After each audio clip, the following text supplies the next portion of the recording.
Thomas the Tank Engine puffs along his branch line with Annie and Clarabelle. First, they pass the water mill. Next, they come to a big farm. Then, they can see a bridge with a village nestled either side of it. This is a special place. Whenever children hear Thomas coming along, they stand on the bridge waving until he is out of sight.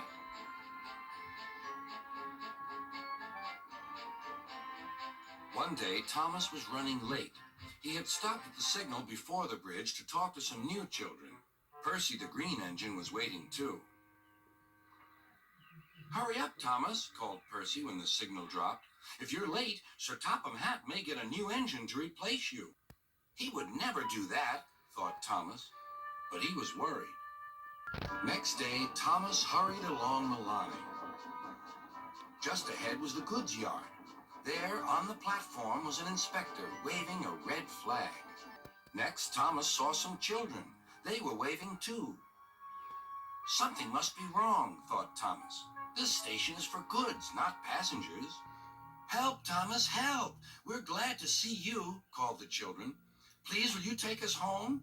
The station master explained to Thomas's driver that the school bus had broken down, and all the parents would be worried if the children were late. Thomas waited as the children walked down from the bridge.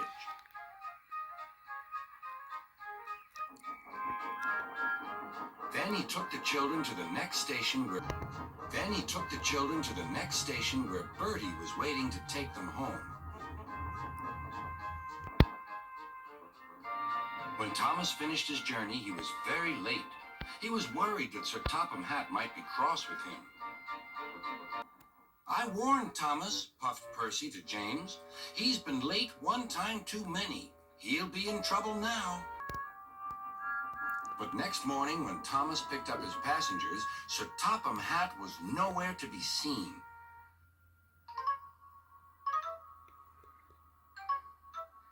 "Thank goodness," sighed Thomas. "Thank goodness," sighed Thomas.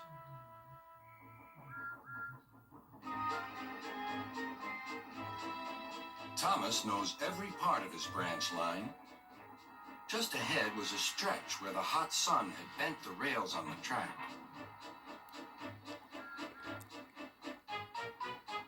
"Careful, Thomas," called his driver, but it was too late. "That's done it," said his driver. "We shan't get any further today." "But what about my passengers?" asked Thomas. "Don't worry, they'll be looked after," replied his driver. While workmen repaired the line, Thomas had to shunt freight cars in the yard. Bertie came to see him. "I understand you need my help again." "Yes, Bertie," replied Thomas sadly. "I can't run without my rails." Bertie set off to collect Thomas's passengers.